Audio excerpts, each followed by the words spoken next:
नमस्कार। आज हम दक्षिण पूर्व एशिया के एक काफ़ी दिलचस्प देश ब्रुनेई दारुसलाम की परतों को खोलने की कोशिश करेंगे। हमारे पास जो जानकारी है वो इस छोटे लेकिन हाँ बहुत अमीर देश की एक झलक हमें देती है। तो चलिए आज ब्रुनेई के कुछ सबसे खास पहलुओं को खंगालते हैं। देखते हैं कि इसकी ये जो बेहिसाब दौलत है इसका राज क्या है और यहाँ शासन कैसे चलता है और वहाँ की रोज़मर्रा की ज़िंदगी वो कैसी है। शुरुआत में ही एक काफी चौंकाने वाली बात क्या है। आपको पता है कि तेल और गैस के भंडारों की वजह से ये दुनिया के सबसे ज्यादा प्रति व्यक्ति आय वाले देशों में से एक है। तो फिर देर किस बात की, आइए शुरू करते हैं।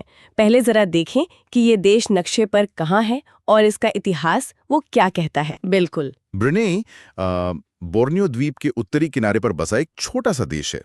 इसका कुल क्षेत्रफल करीब 5,765 वर्ग किलोमीटर ही है। मतलब दिल्ली एनसीआर से बस थोड़ा ही बड़ा समझिए। इसका ज्यादातर हिस्सा जो है वो घने जंगलों से ढका हुआ है।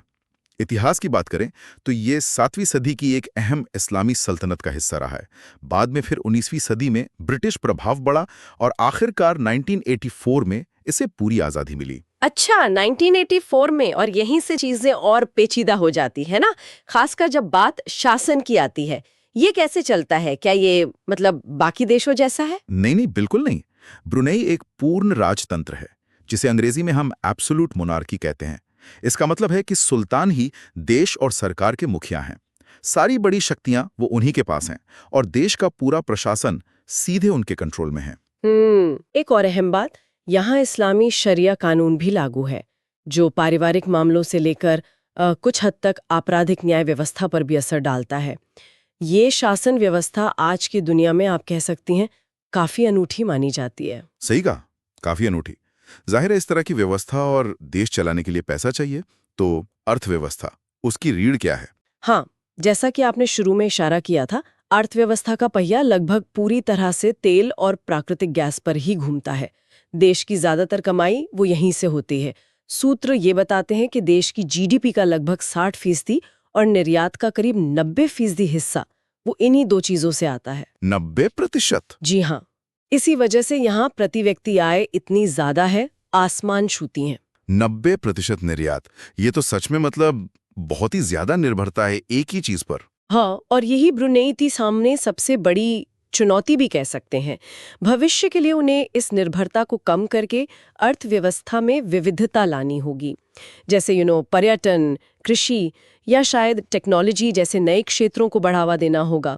ये आसान नहीं होगा, बिल्कुल नहीं, खासकर जब सालों से एक ही चीज पर सब कुछ टिका हो। सही बात है। अच्छा, तो इतनी दौलत और इस अनोखे शासन का असर वहां के लोगों की जिंदगी पर, संस्कृति पर कैसे दिखता है? क्या सूत्र इस बारे में कुछ बताते हैं? जरूर, यहाँ की संस्कृति पर मलय परंपराओं और इस्लाम का बहुत गहरा रंग चढ़ा हुआ है।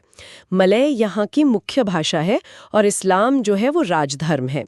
त्योहार हैं, पारंपरिक संगीत, नृत्य, इन सब में इसकी झलक साफ दिखती है। राजधानी में उमार अली सैफुद्दीन जैसी बहुत ही आलीशान मस्जिदें हैं जो देखने लायक हैं वाकई। अच्छा। एक दिलचस्प बात यह है कि सरकार अपनी तेल की कमाई का एक बड़ा हिस्सा शिक्षा और स्वास्थ्य पर खर्च करती है। नागरिकों के लिए ये सेवाएं काफी हद तक मुफ्त हैं। इसमें अच्छे स्कूल, कॉलेज और अस्पताल सब शामिल हैं। ये तो कमाल की बात है कि नागरिकों को इतनी सारी सुविधाएं मिलती हैं। अब जरा भारत के साथ इसके रिश्तों पर भी बात कर लें। क्या स्थिति है वहां? भारत और ब्रुनेई के रिश्ते काफी पुराने और मजबूत हैं। सूत्रों के मुताबिक दोनों देशों के बीच व्यापार, खासकर ऊर्जा क्षेत्र में, वो लगातार बढ़ रहा है। इसके अलावा शिक्षा, रक्षा और सांस्कृतिक आदान प्रदान जैसे क्षेत्रों में भी अच्छा सहयोग है। आसियान जैसे जो मंच है उन पे भी दोनों देश काफी करीब से काम करते हैं।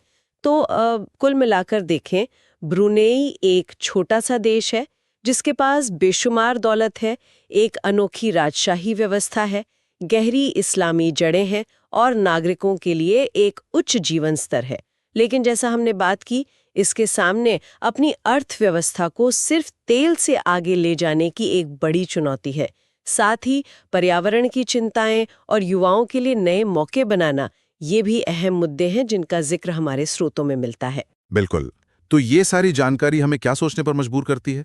शायद ये कि कैसे कोई देश खासकर जो प्राकृतिक खजाने पर इतना ज्यादा निर्भर हो, अपनी इस दौलत का इस्तेमाल करते हुए भी एक टिकाऊ और बेहतर भविष्य की तरफ बढ़ सकता है? ये सवाल सिर्फ ब्रुनेई के लिए नहीं बल्कि ऐसे कई देशों के लिए मायने रखता है। इस पर विचार जरूर कीजिएगा।